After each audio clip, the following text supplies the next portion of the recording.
And I think we are going live right now, guys. It is Monday, March 6th, 2023 AD. Everybody loves Mondays. It's 9:01 a.m. U.S. Pacific Standard Time here in Los Angeles. And can you believe it? It's already March, well into March. I will be getting to your super chats, guys. Going to have a fun, loosey-goosey Monday show. Talk about Biden is competent. It's absolutely ridiculous that that Nikki Haley suggested they do competency tests for guys over 75. Ridiculous. We never even would consider discussing that. Sleepy Joe was in Selma, Alabama, walking across that lame bridge. Well, the bridge might not be that lame, but he was there. Al Sharpton was there. A whole bunch of blacks and ridiculous other people singing songs like they're singing to the Lord. In contrast, CPAC was last week into the weekend, and I heard that the head of Cozy.tv, on whose platform JLP streams, I heard that he got kicked out. He got kicked out of CPAC. CPAC is becoming famous for kicking out Nicholas J. Fuentes out of CPAC. So like one of the best young Americans gets kicked out of the conservative thing, and then the liberals are celebrating some lame thing that's a horrible thing, you know, the so-called civil rights movement. It's all trash on every side, everywhere. Where are we to go? But there was one cool thing about CPAC. I think Trump spoke there, and there were some nice things said, I heard. But anyway, you know, and I will cover that drag shows being banned in Based, Tennessee. I'll tell you what the Skim has to say about it anyway. All that and your calls if you would like to call in. But anyway, guys, let's get right on with the show. 1, 2, 3, 4. Oh, it's the Hake Report. The Hake Report. La la la. Oh, it's the Hake Report. The Hake Report. La la la. Hey guys! Oh, it's the Hake Report. The Hake Report. La la la. Oh, it's the Hake Report. The Hake Report. La la la. So, how you guys doing? I am fine, I think. My Twitter did not tweet out, but luckily nobody watches my Twitter stream. I stream out on mainly YouTube and DLive and Rumble and Odyssey. Shout out to the Odyssey people. But Twitter is not functioning for me right now. Afternoon to you, Flo Shinsky. Morning over here. I am wearing my Tom Like a Mug with Jesse Lee Peterson, and I did wear a different one like this. This is the white ink version. White ink on black vintage black, meaning not quite black, t-shirt. It's very nice. And you can get yours by going to rebuildingtheman.com/stores, I assume. Rebuildingtheman.com/stores. And then go down and look for the Jesse Lee Peterson Teespring there. And I think you will find it. Hopefully. I'll confirm that right now. Scroll.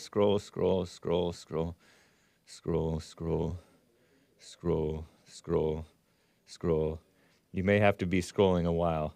I don't see it actually. But don't worry about it. We will get it up there if you are interested in the Tom Like a Mug t-shirt. I don't see it there. Yeah, it's not up there yet, but that's okay. You know, JLP gets banned everywhere.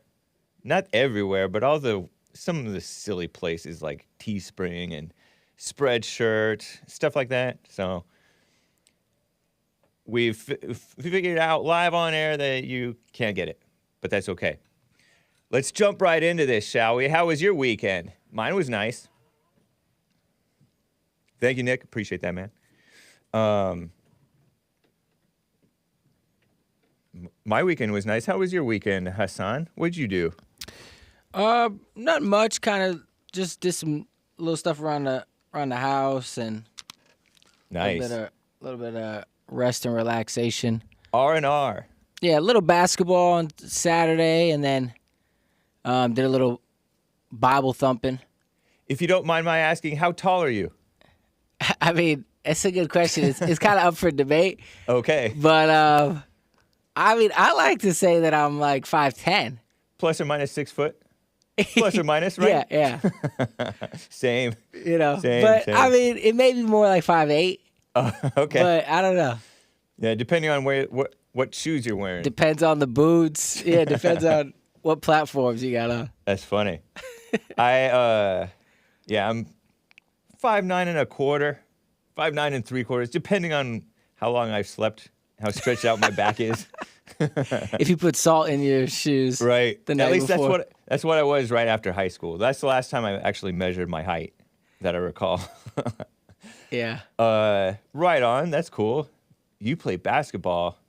You're like a Spud Webb then. I'm definitely taller than Spud Webb. Nice. But, oh yeah. I mean, if there's anything, I don't really boast about many things that I do because I don't think I do anything very well. Okay. But I'm pretty superb at basketball. Nice. You can handle the ball. You can break ankles. Yeah, I have. Wow. I've done a few in my day. That's cool. You trained Allen Iverson how to play. He was a big inspiration. I bet. I did do a tryout once for I don't know if you remember the And One mixtape. Okay. Yeah. I was actually on one of those shows. Wow. Yeah. You do have skills then. Yeah. That's cool. I've always liked basketball, but I haven't played in a long time, and I was never great at it for sure. Yeah. But I could shoot with both left hand and right, which is okay. It's not bad, right? It's respectable. Yeah, that's ambidextrous. Yeah, I've learned how to shoot. I forced myself to shoot better and better with my left hand. Nice. Yeah. So, nice. I used to play soccer on weekends Okay. with cross-country friends. I was never that good at that either, but I could run. Yep. And so, I would hound the person. I was playing more defense.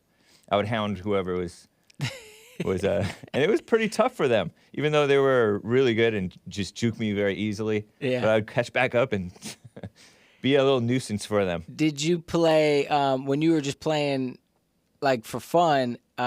Did you go cleats or just regular shoes? Cleats. Oh, yeah. Yeah, it's a big difference. Oh, yeah. I broke my toe one time. I kicked into the back of one guy's heel right as he kicked the actual ball away. And I played the rest of the game, and then I took off my shoes to cool down in my socks. Mm-hmm. And then I realized, I can't run on this. Yeah. And then I went to the doctor like the next day or two, and it was broken. Wow. I don't think you could do anything. You just hobble around for a bit. I don't remember even wearing a boot. Maybe I did. Yeah. But yeah, it's tough when the foot injuries. Yeah. Yeah, cleats are interesting. They definitely. I played soccer once. My father always wanted me to play soccer because he actually. In the Middle East, they play it, huh? Well, before he came to America, he lived in England. Okay. And he actually played for Manchester United briefly. Wow. Briefly. So you're like a family of athletes. Well, I mean, I suppose. But yeah. And, I've played once or twice soccer, but, cleats are very important. Yeah. During the pandemic, I joined an all-Jewish baseball league. Wow. And I had to get cleats, and it was kind of nice because I hadn't played baseball since a little kid. Right. So it was kind of fun to... Fast pitch? It was pretty... Normal speedy. Fast, yeah. Yeah. It wasn't just slow pitch softball. No. It's not a softball league. No, it was hard ball and pretty decent speed. That's cool. Especially if you haven't played in a while. Right. I've never played actual baseball where they throw it fast. I've only ever played softball, really. Yeah. Yeah. Or t-ball. Still hard, though. Yeah. That thing can come at you. Right. True. You know what I mean? I went to Vegas. Oh yeah, how was it? I love it over there. I like the lights. I like walking around late at night and everybody's still out. No Yep. masks around, except for some of the Asians standing at the tables. I went and had Chicago Pizza Company. Nice. And the next morning, bright and early, bright and dark, we went to Willow Beach, Arizona, and took the boat out. Well, they fished. I didn't fish. Didn't even see a fish. But Wow. we rode around in the Colorado River on a boat for several hours. Wow. And then went back, got Brazilian barbecue, and it was cool. My buddy's moving out of town, so sort of a last minute drive out to Vegas, get there at like 8 p.m., and then our friends finally show up at like 2 a.m. So, and then get up at 6. Yep. So after I finished up my stuff for church, I went home and knocked out from like 5 p.m. until like 4:30 in the morning. A little hibernation. Yeah, much needed. So But that's interesting. So that's 3 states in one day, Yeah. almost. true. Yeah, well, Friday from California to Nevada, Yeah. and then Saturday morning from Nevada to Arizona and back. And then home, I got up at 4 in the morning on Sunday morning to head back in time for church. Yeah. Took my sweet time. Nobody wants to sit around for more than an hour. Well, I said nobody. I don't feel like sitting around in a car for more than an hour. So I got out as often as I wanted. No holding it to go to the bathroom, to not go to the bathroom. Got snacks whenever I wanted. Stopped and picked up gas. Oh, dude, I paid $5.75 a gallon for gas over at Prim Wow. on the way back. I'm like, What? oh, I'll stop at Prim. It's always, that's a good place to stop, right? Almost $6 a gallon. I've paid like $75 to fill up the tank. Wow. Yeah, that was wild. But it was a nice trip. So how close? What was the trip from Vegas to Arizona? It was an hour. Oh, nice. Yeah, from Las Vegas to Willow Beach, it's about an hour drive. That's Yeah. nice. On an early morning, you don't hit traffic. Mm-hmm. And then coming back, it's fine too. So, yeah, the drive was fine the whole time. Except for in the, Friday afternoon, you're going to hit some traffic. Mm-hmm. But I was with a buddy at that point, and so it was fine. Yeah, Arizona's something else. I mean, Yeah, it's beautiful. it's gorgeous. Yep. It's probably the only other place that I've visited that I said, you know what, I could You could legitimately live live there? here. Yeah. Although I haven't been there in June or July. Right. Where- That's why I was glad that we went at this point. Yeah. Because it was like 50 degrees. Willow Beach, Arizona is down in this canyon. And they call it beach, but it's really the Colorado River and just desert other than that. And it gets to 115 degrees. And then at night, it doesn't even dip below 90 some days. Yeah. And I slept there for 4th of July one time, camping, just under the stars, no covers or anything. Like bugs were crawling on me a little bit. And it didn't even get below 90. Unreal. My friend was in his car, and he just ran the car with the AC on the whole time inside his car as he slept. Yeah, it's like Florida. I mean, I remember growing up in Florida, just that humidity would Oh, just... yeah. It can be pitch dark, and you think that you're going to get a little bit of relief from the heat. and Yeah. it's the same. I jogged in the shade in a beautiful little neighborhood, and my shirt was soaked. I didn't even go far. Yeah. Yeah, that humidity, that's rough. I don't know how people do that. Yeah, that California ocean Yeah, is that what it saves does? the day. I mean, I don't know. I'm assuming, just thinking about it, I guess that's what is the difference, I suppose. Yeah. I don't see how you guys survive, you people who are not in Southern California. It seems like everywhere else is humid, Yeah. miserable. The South. Yeah, the beautiful Texas. South. Yeah, Texas. No matter where you go in Texas. I was there last July. It was. I was Miserable. like, this is not for human beings. You know? Yeah, it isn't. Yeah. People got People are tough. Speaking of tough, thank you, Hassan. Yes, sir. Sleepy Joe Biden is competent, per Dr. Jill Biden to you guys. Clip 10. This is from Disclosed TV and Commie Nonsense Network, CNN. New. Jill Biden says it is ridiculous, and that's a quote, to test politicians older than 75 for mental competency. A little 20-second clip over there. Here's sleepy Jill Biden. No, she's not sleepy. She's very alert, but cunning. Doesn't seem honest. And she's confronted by a non-confrontational CNN lady asking her this question about what Nikki Haley, the Indian anchor baby rhino woman who's running against Trump. Here it is. Nikki Haley, one of the Republican candidates, is calling for mental competency tests for those politicians over the age of 75. What do you think about that? Ridiculous. Would your husband ever take one of those? I mean, we haven't even discussed, we would never even discuss something like that. Long pause. Ridiculous. Before she could even ask the question, just call it ridiculous. But what was interesting that I spotted, it seemed like the lady who was asking her the question was pretending like she thought it was ridiculous too. Like she was giving her, yeah, it was a softball question. She wasn't asking it tough. Everybody's treating the Bidens with kid gloves, it seems like.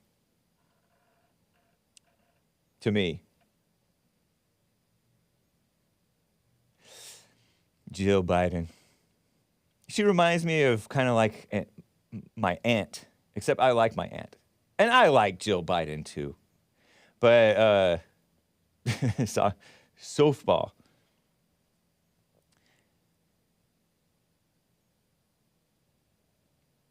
I don't know. It's dumb because we shouldn't even have a Nikki Haley running for office. You know what I mean? Jelly bean? Here's Biden in Selma, Alabama. Sleepy Joe Biden. I guess this was over the weekend. Jeff Mason tweeted this out, and he's a reporter for far-left Reuters magazine, or Reuters, whatever. It's an outlet, propaganda outlet. White House correspondent. Georgetown professor, Northwest grad. Anyway, he says marching across Edmund Pettus, Pettus Bridge. Poor Edmund Pettus. I wonder if he was alive to know that his name was being drugged through the mud because all these blacks and civil wrong people are marching across his bridge, the bridge named after him. This guy was politically active in the Ku Klux Klan. According to, Edmund Winston Pettus, according to Wikipedia, was a lawyer and politician who represented Alabama in the United States Senate from 1897 to 1907. Senior officer in the Confederate States Army, commanding infantry in the Western Theater of the American Civil War. And now his name is associated with softness and spit-worthy, trendy nonsense. What a shame. These people marching on his bridge. Get off my bridge! Here they are marching across the Edmund Pettus Bridge, 37 seconds long. This is in Selma, Alabama. And, I watched that Selma movie with that foreigner playing an MLK. Daniel Oyelowo. Here it is. Watch this and listen.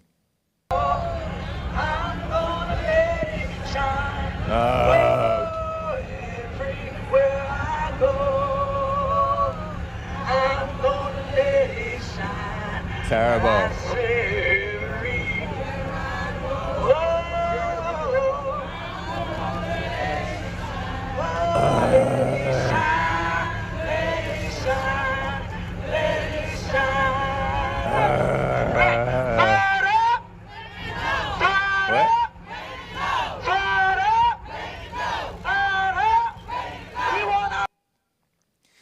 blacks. Blacks, you're more entertaining and tougher doing degenerate rap music or something. You're better at that. Terrible. I think they were singing, "This little light of mine, I'm gonna let it shine. Dum, dum, dum. This little light of mine, I'm gonna let it shine, let it shine, let it shine, let it shine. Don't let Satan it out. I'm gonna let it shine. Don't let Satan it out. Blow it out.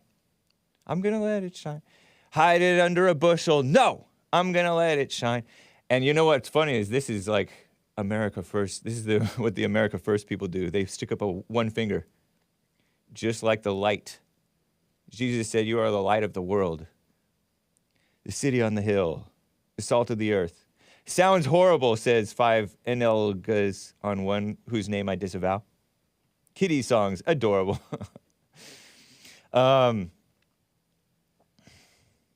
So unchristian. Is there anything more unchristian from the 60s than this so-called civil rights movement, other than the free sex stuff, which that was part of it too, right? And the women's lib, homeschool music. No, that was Sunday school. I'd rather see that than a gay pride parade. Touche, Dean over there.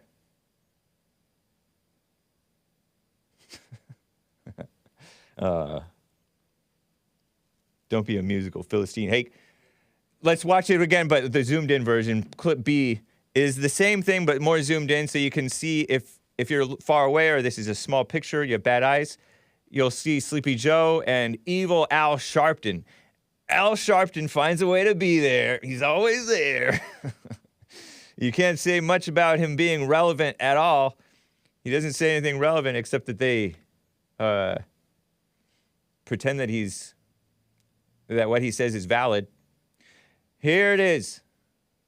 Listen to this.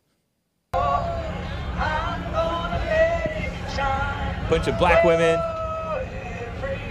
black man in a wheelchair, black man in a walker. What are you shining?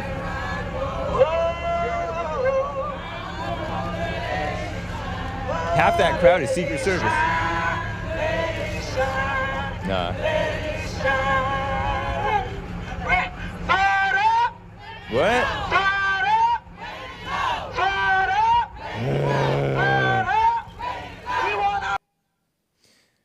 And they're all holding hands, linking arms. Sleepy Joe Biden. He would look cool if he didn't do this stuff. I could picture myself being proud of Sleepy Joe as my president if he weren't so old and decrepit and weak. Slave song, says Red Dirt Farm.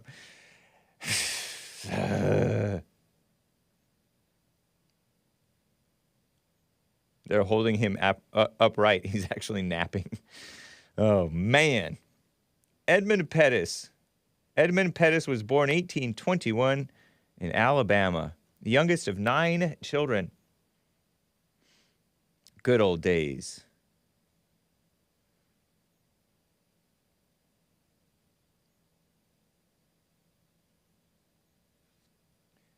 And now there's these trash people. They are people, okay? I'm not dehumanizing them.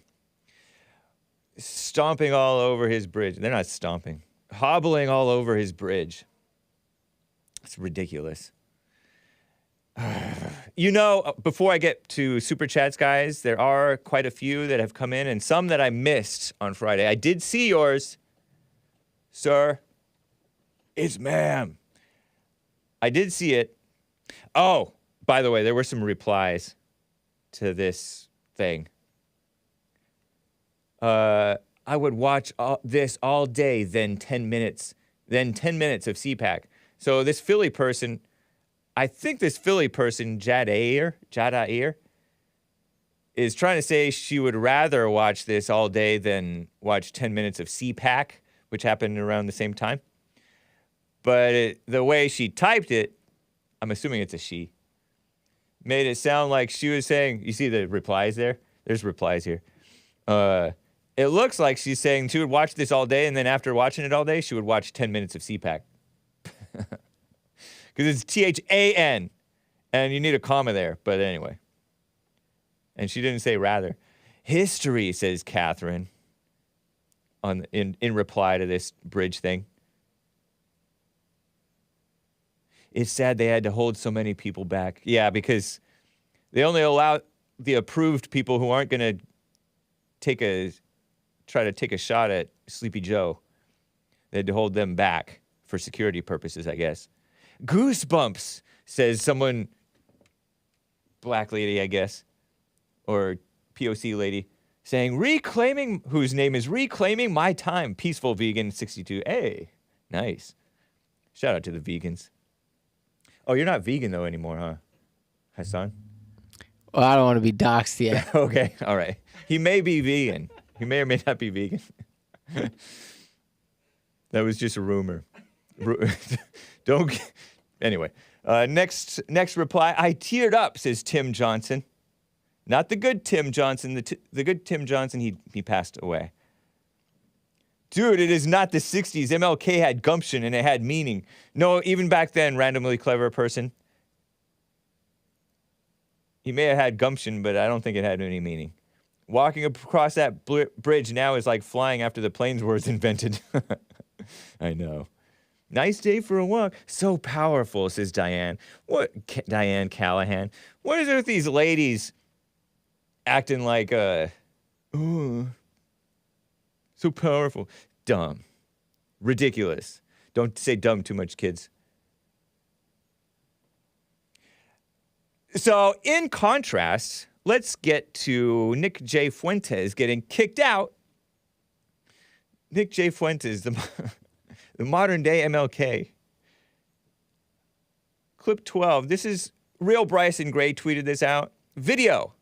Nick Fuentes getting kicked out of CPAC. CPAC is Conservative Political Action Conference, something like that. It used to be really big.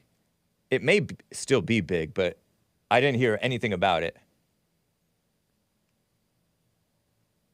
Of course, I wasn't paying attention to the news. I was on the Colorado River with no signal. Here's just a little 4-second clip. Nicholas J. Fuentes, who's the founder of Cozy.tv, he's been kicked out of everywhere. He's white Hispanic, sort of. 2%, maybe, something like that. African, according to his little, what is that thing, DNA test. But anyway, he's a conservative guy. He's been on the Jesse Lee Peterson show before. JLP spoke at his AFPAC thing, AFPAC, America First Political Action Conference. Lots of energy over there. I didn't hear about much energy at CPAC, other than the Trump was there. That's cool. Here's him getting kicked. Apparently, he's getting kicked out, according to Bryson Gray. Here it is. At the very beginning, you may not have caught that, but at the very beginning, you hear his voice. You hear his voice. And he's peacefully walking out. It's like an annual tradition now. He goes over to CPAC and gets kicked out of CPAC. They don't want him there. Because it has always been the case that conservatives, or often been the case that conservatives, even the Tea Party people, would kick out people who would show up with Confederate flags or Nazi-type paraphernalia, or go around saying the N-word, people who are there for causing trouble. Now, I don't really consider Nick Fuentes is necessarily there to cause trouble, although he is young and rambunctious, you know? But, you know, at tea parties, we would self-police. Not I personally, but the conservatives are always very self-policing. And they don't want to be associated with somebody who's like far right. They don't want to be associated with Nazis, which somehow they've smeared him to be associated with Nazis.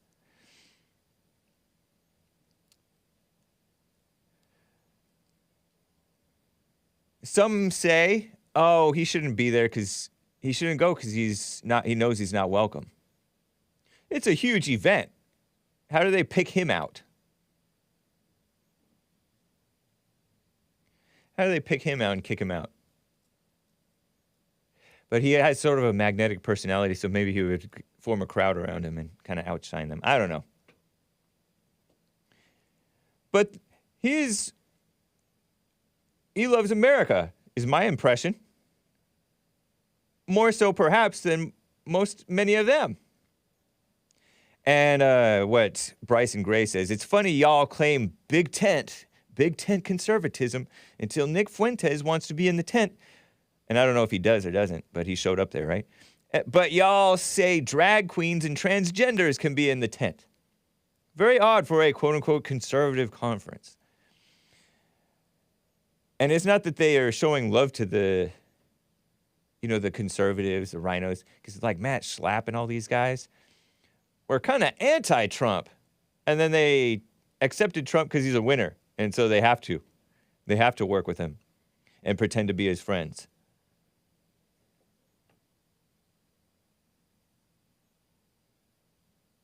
Lord have mercy. Trying to get... So apparently my thing did tweet out, but I just don't have access to it. There it is.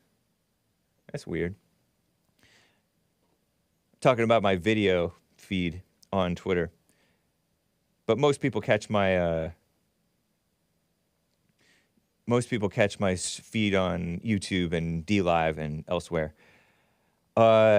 Spoiler alert says, reminder that today's far right, he doesn't use quotes, but I'm using quotes, was yesterday's middle ground. Yeah, that's true. We weren't accepting the so-called same-sex marriage and saying gays stay out of the closet and transgenders and women, celebrating women and the diversity stuff.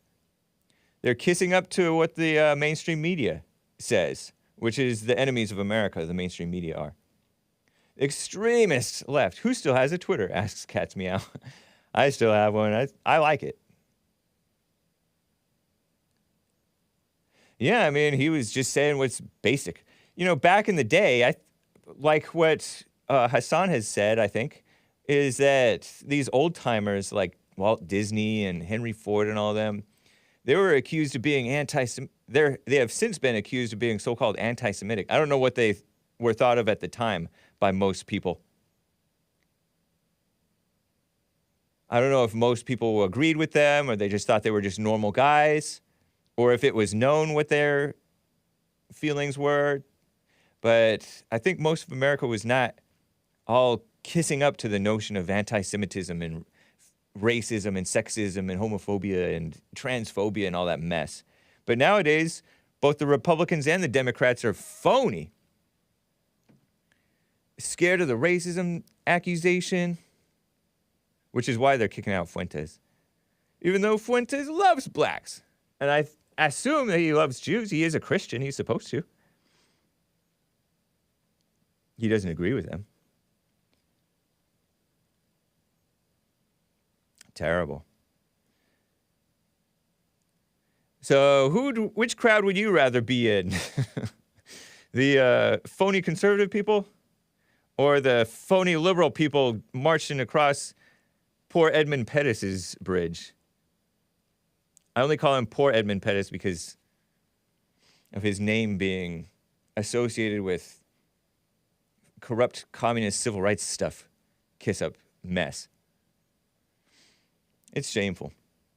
You can call in 888-775-3773. 1-888-775-3773. Jalen 8 was like, what's wrong with his phones? Nothing's wrong with my phones, man. I think you cut out the last time you called. You're welcome to call in anytime, man. Let me get to a super chat or two, guys. A few, actually. Over on dlive.tv/ The Hake Report, DJ On Paw gave a diamond and said, Willow Beach stinks with a capital S. Really? You know what? You know Willow Beach? How do you know Willow Beach? That's cool. Thank you, DJ On Paw, who also gave a couple of super chats. He sneaks them in, or else I'm very slow. maybe both, at the end of the shows and stuff. He said, Hake, arms on fire. I feel like I read that one before, back at the end of February. What was Friday? Was Friday the 2nd? 3rd, 4th, 5th. No, it would have been Thursday the 2nd, right? Super chat from March 2nd. I don't know if I read this one. He said, good show, Hank. No. Hark. Good show, Hark. Thank you, DJ On Pa. I appreciate that, man. Taking Care of Business gave a super chat over on Odyssey, odyssee.com/@the-Hake-report/live. Hake, why hasn't modern day debates had you back on, friend? Oh, no particular reason, I'm sure. He invited me at one point that I couldn't make it. I forget what it was going on. But yeah, I'm sure he'll have me back. There's no reason that James Kuntz over there on Modern Day Debates, as far as I know, that guy loves me and JLP. Not that he agrees with us on everything, I don't know. But he's cool. Yeah, I'll be back on Modern Day Debate. Don't worry. But I appreciate that, taking care of business. Check out Modern Day Debate. It's a great YouTube channel. Philip Burnell gave an interesting super chat over here on streamlabs.com/the-Hake-report. Since you believe slavery is okay if the masters are Christian and teaching their slaves Christianity, does this mean that you would approve black Christian masters who enslaved white pagans? If that happened, man, got nothing to do with me. It has my okay.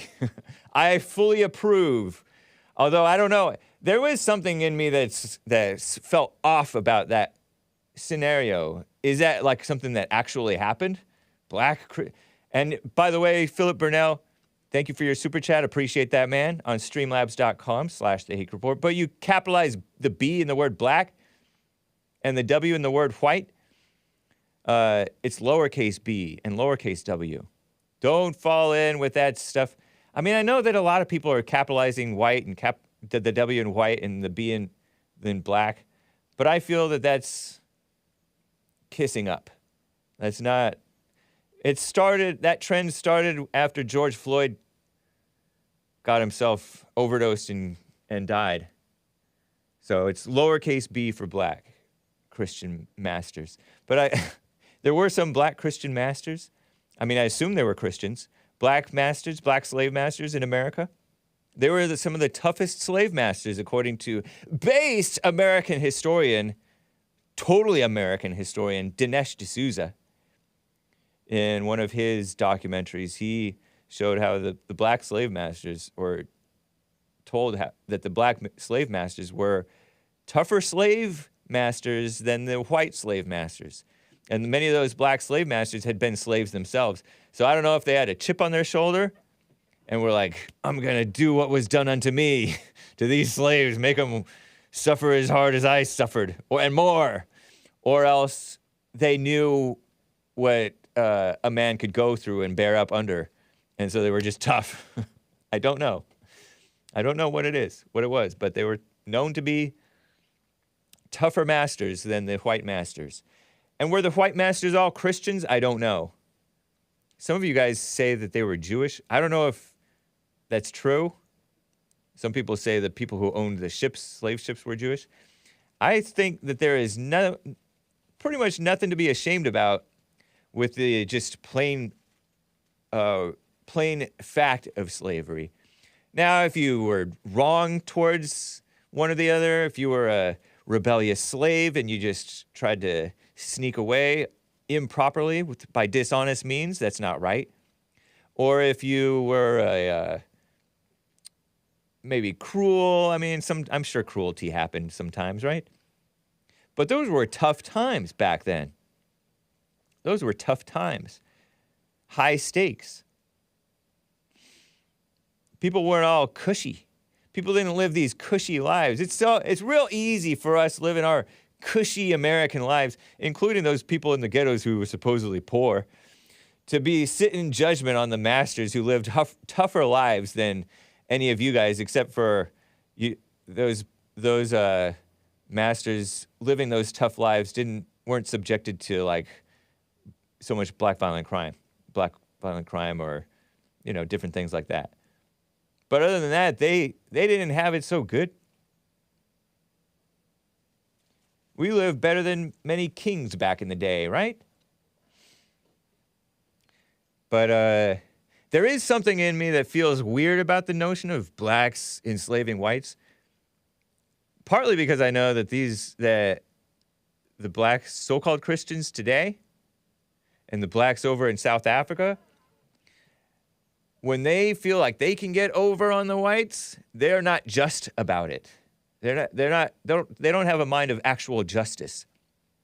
They have a mind of revenge over something that didn't even happen to them, and it's in their imagination. It's all drummed up bigger than what it really was in terms of the supposed injustice the whites were doing to the blacks. So I know that those people, they would love the chance to be, oh, we're the masters now. So, and then also there's this, like a slight temptation to identify with the whiteness, just like so many of the blacks identify with the blackness mess. Stop digging, Hake. What do you mean, Iseni says, stop digging, Hake. I'm digging a hole for myself. Or maybe I'm just digging too far. But thank you guys. Appreciate that. There are a couple of more super chats over on Coffees. The Coffees, buymeacoffee.com/The Hake Report. Carver bought a coffee and bought Hake a coffee. Hake dollars, not fake dollars, for your Irish ancestors. I only have one Irish ancestor. And before him, there were no Irish before him. No, obviously, there must have been more Irish ancestors before him. There was an Irishman in my family tree, according to my brother. Thank you, Carver. Someone bought 3 coffees and wrote, rambling highlights from Pete Buttigieg's exclusive interview on Commie News Network. I call them Commie Nonsense Network, CNN. Narcissist thought criticism of his designer shoes while visiting East Palestine, Ohio, toxic waste site, was about his style and not his abysmal qualifications and performance. I didn't know he was wearing designer shoes. I don't pay too much attention to Pete Buttigieg. I don't think of him as being stylish, although he is not morally straight, so I guess he would. Some of those people are reputed to be into style. He didn't realize how much focus there would be on a cabinet role that was once seen as mostly apolitical. Yeah, Department of Transportation Secretary, DOT. Once seen as non-political, apolitical in past administrations. Then he blames Trump for allowing train companies to skirt costly brake system upgrades by including just a single car of non-toxic material with as many toxic cars as the train can pull. May or may not be true. Don't know what Trump's, the deregulation type stuff that Trump did, except his statements means demon rats are aware of the policy and agree with it since they did nothing about it. They did nothing about it until they're like either not paying attention or agreed with it or didn't care. And now all of a sudden there's a problem. How many years into the Biden administration? They could have put it back. They reversed a whole lot of other stuff. Other more headline-worthy things like that what Trump was doing, such as building the wall. Good point. Good point, someone. Also, Pete Buttigieg blames Trump's presence as an ineffective political stunt. But Mayor Pete, he's the mayor of South Bend, Indiana, presence didn't do anything either. Pete Buttigieg complains he's being blamed for problems only partially connected to his job, except his position is directly responsible for transportation safety. Says his office was all over the East Palestine derailment, but he just didn't mention it because mainstream media didn't ask any questions about it. Claiming his big win was threatening to publish Consumer Reports' green checks and red X's about airline policies in the wake of winter storm delays, while also under fire for taking frequent government jet trips. And also his Southwest flight was delayed to Ohio, he said. Interesting. Do you believe Pete Buttigieg or do gays lie? They're living a lie. But he would. Is he a Christian? Does he purport to be a Christian? Him and Chaston? Ugh. In December, Biden signed a bill. This is the ongoing 3 coffee super chat. In December, Biden signed a bill forcing rail unions to accept agreement, averting strikes. Oh, I remember that. I remember there was going to be a rail strike. Remember that? I vaguely remember. But union complaints were over workplace and operational safety, not just pay. Oh, interesting. Some reports say East Palestine rail sensors detected axles on fire 20 miles outside the city, but corporate instructed them to continue. I don't like unions, but it seems that government, corporations, and union leaders kept the racket going at the expense of the workers and the public. Interesting point. Yeah, even inside of unions, there's going to be some sense that comes out of it a little bit, because there's people in there, and among people, there is some sense inside some people, right?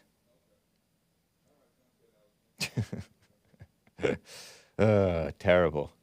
And there was yet another train wreck in Ohio. 5 nulgas on one whose name I disavow. Username I disavow. But I think it's kind of funny. Too soon? I do wish Tyre well and his family, so-called family. Don't mind those guys in hazmat suits. Everything is fine. Yeah. Seriously. What is up to the Rumble crew? Nice to see you guys. And the Facebook crew. I see you, Frederick. Facebook has been more active again. Appreciate that. Let me check Ko-Fi before I get back to calls. Coffee. Thank you, Spoiler Alert. Thank you, Zorak90, and the rest of you guys. Base America First on KO-FI. Maybe it's supposed to be pronounced coffee, but how would you guess? ko-fi.com/The Hake Report. Appreciated. Much appreciated. The support over there.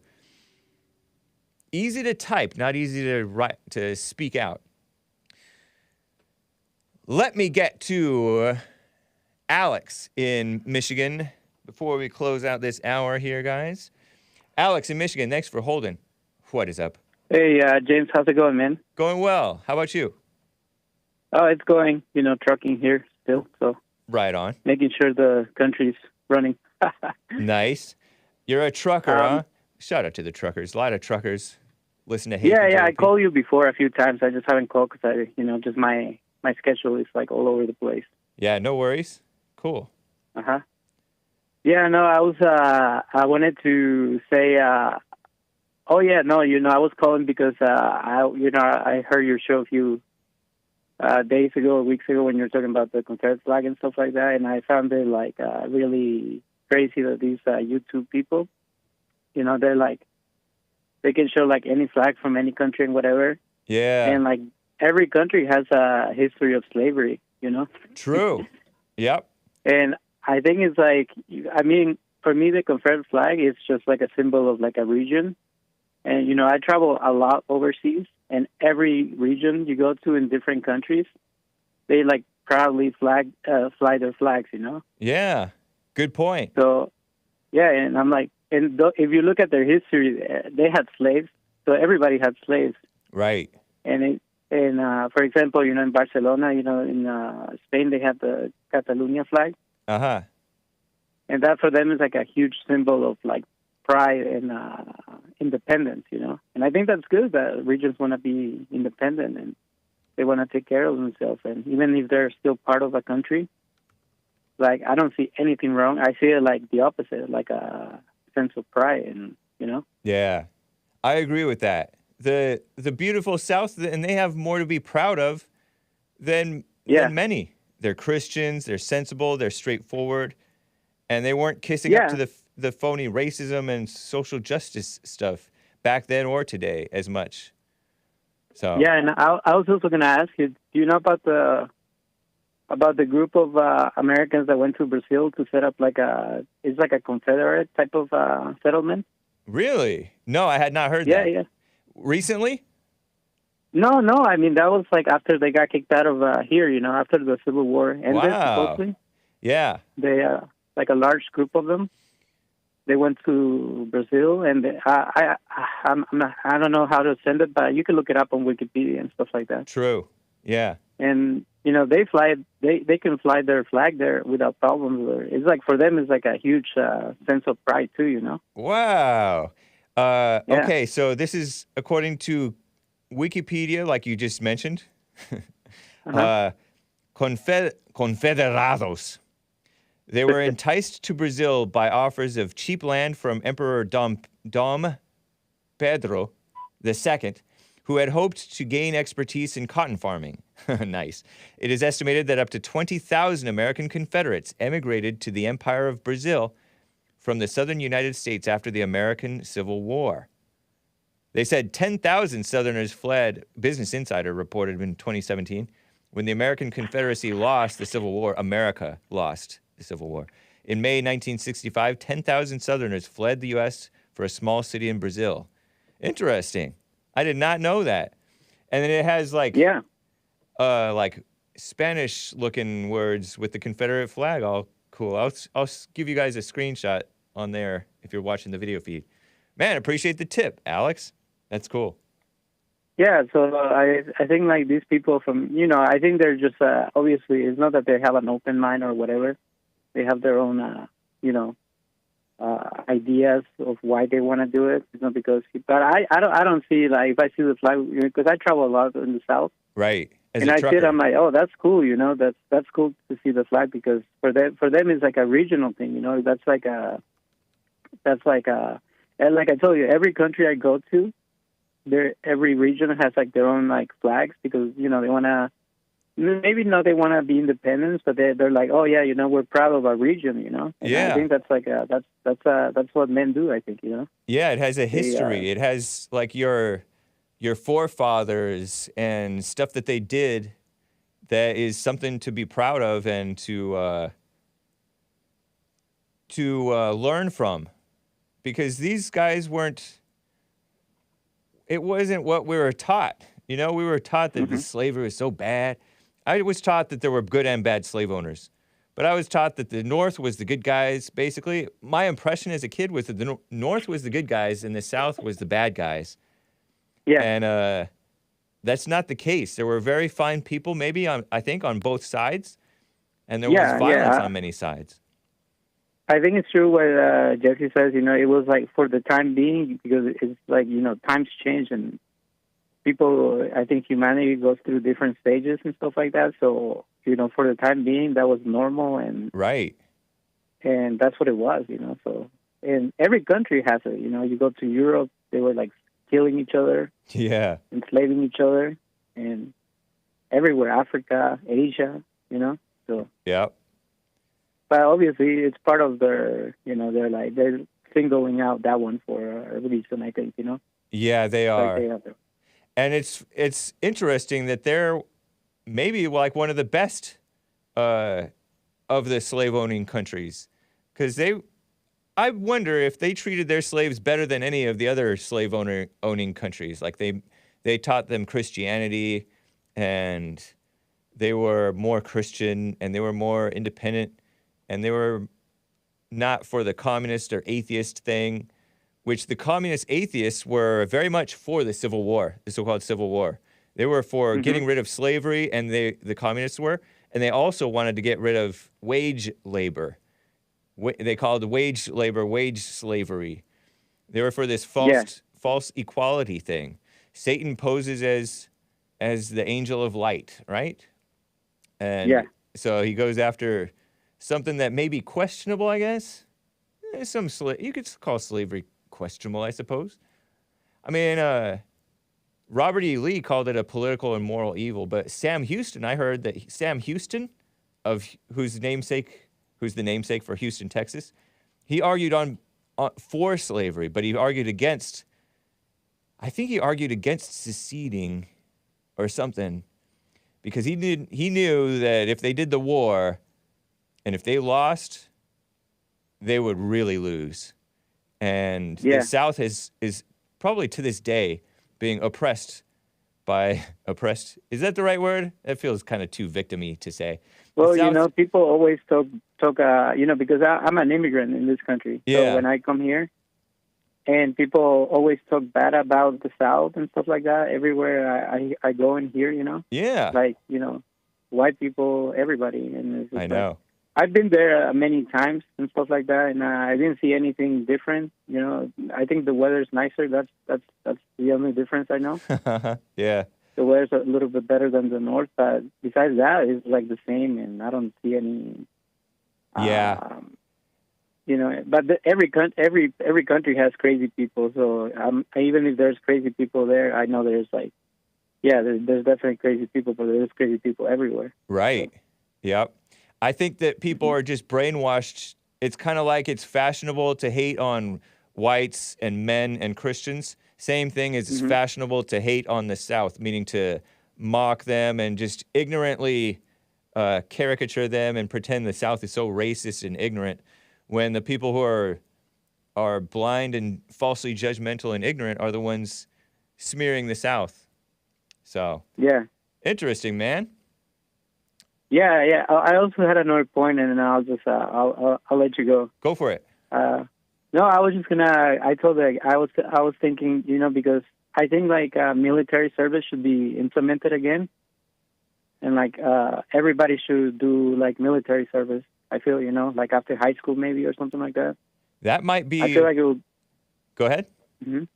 No, I just feel like it will definitely give people a reality check, in a good way, Yeah. Because I've met a lot of people from South Korea and Switzerland, and they have military service, Yeah.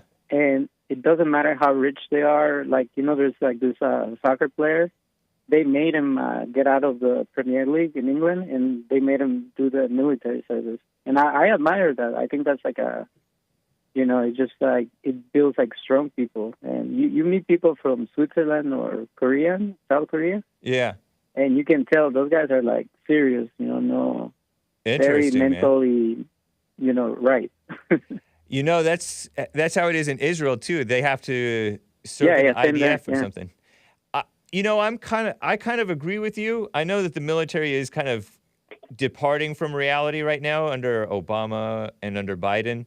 They're getting more and more social justice-y and kicking out the best of the men, and it's bad. But I tend to agree with you that would be better than what we have now, is where people are pushed to go to college, and they've infiltrated, they being the evil people, have infiltrated colleges and just brainwashing the people to be against sanity, And they're infiltrating the military too. Have you ever heard of Mark Milley? He's the guy who said, "I want to understand white rage," and he's showing these communist books and different things. From what I've seen, it looks. When I was thinking about, I came here when I was really young, so I was thinking about going. Yeah. My parents, they didn't let me go. Nice. Probably wise. And I was like, I don't know why they didn't let me go, but I was like, I kind of would have liked to go, but right. I know that's now I don't know. Same here. When I was a freshman in high school, I filled out a form. It asked what I would want to do after high school. I'm like, I don't know, military.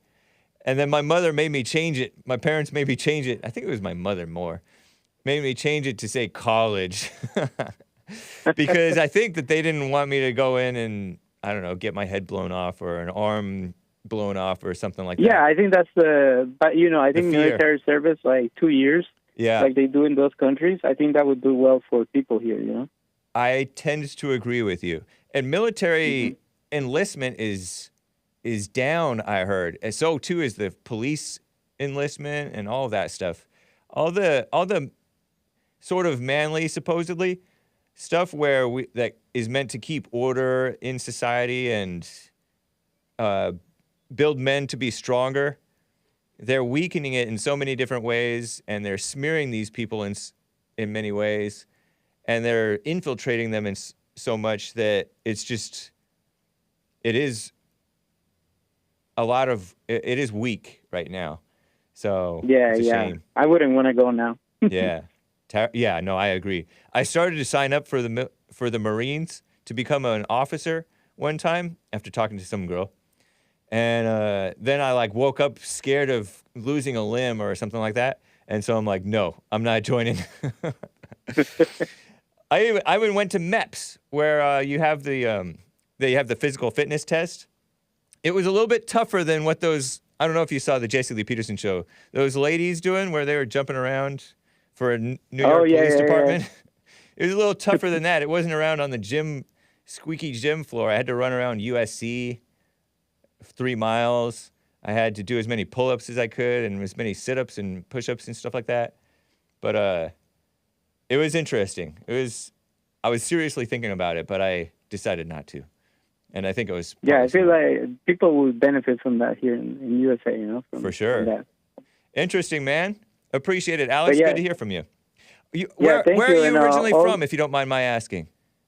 Oh, I don't want to dox myself. That's why I never say where I'm from. Oh, okay. You're not the one you're not the one who used to be a nurse in the past, did you?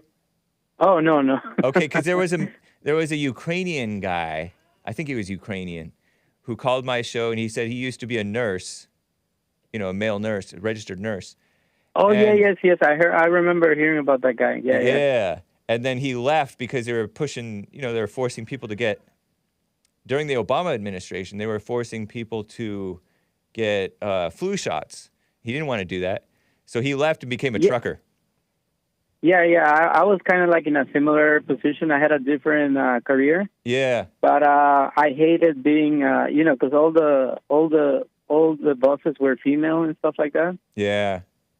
And, it's just like, it was terrible. So I ended up leaving those. And, now with the trucking, it's better because it's like you're by yourself the whole time. And, like, it's up to you. If if, for example, you mess something up, it's up to you. So nobody will tell you anything, but you will have to pay for the mistakes, So I like that a little bit better. It's better, nice. In my opinion. Yeah. You're your own boss, basically. Yeah, basically. But yeah, cool. I was just going to say it was good. I've been, listening to the guys that called in to give health tips. That's really good because, I'm a trucker, so I definitely got a lot of information about the health tips. Yeah, truckers have a tough life in terms of you gotta find creative ways to keep active and a decent diet so that... Yeah. I do that. I'm like, that's why I always good to hear different opinions too on health. So that was good. Right on, man. Well, I appreciate your call, Alex in Michigan. Take care, man. Call me again. Bye-bye. All right, bye. Guys, we're past the top of the hour, and I am remiss in not reading the Streamlabs Super Chats, but now is the time for some music, guys. This is for the ladies. It is Women's History Month, and I cherish women. So I've been playing all female vocals music for you guys. This is Free by Cat Power. Anybody remember Cat Power? So good. From the 2003 album You Are Free. And this goes out to Sleepy Joe Biden and those blacks on the based Edmund Pettus Bridge and their lame march in Selma, Alabama. Here it is. Enjoy. Press mute, grin and bear it. Or cover your ears, you musical Philistines, and I'll be right back for the rest of Hour 2.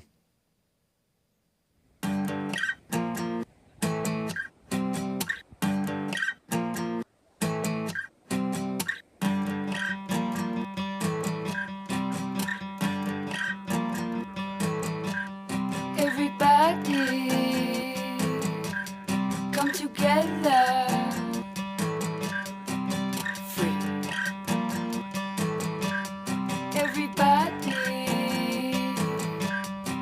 Together,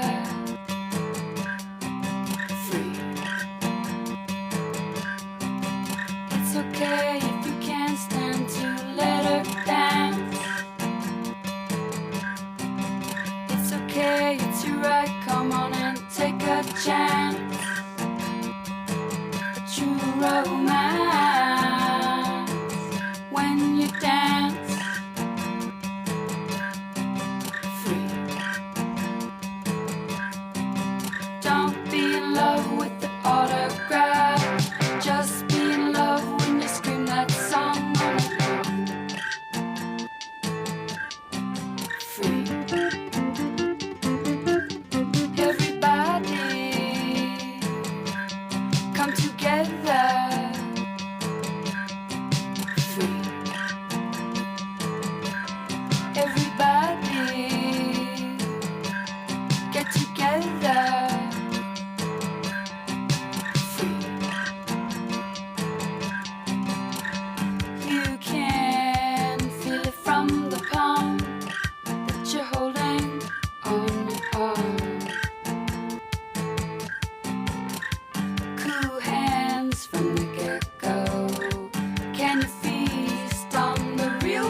a chance,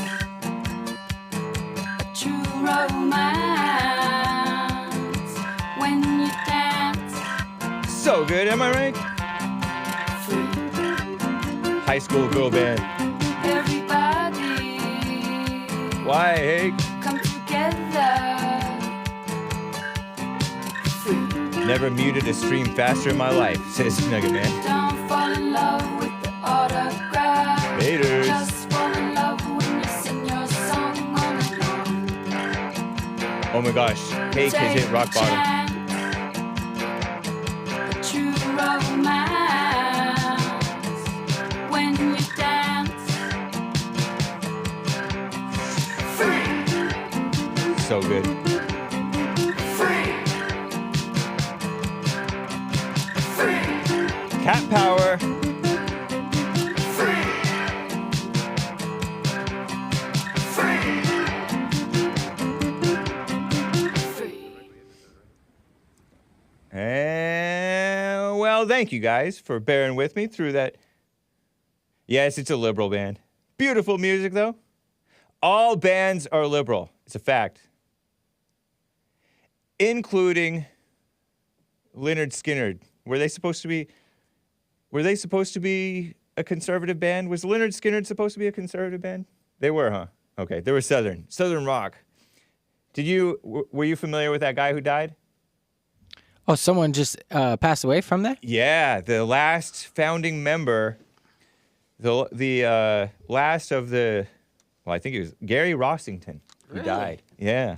I didn't know that. Guitarist Gary Rossington, last surviving founding member of the Southern rock band Lynyrd Skynyrd.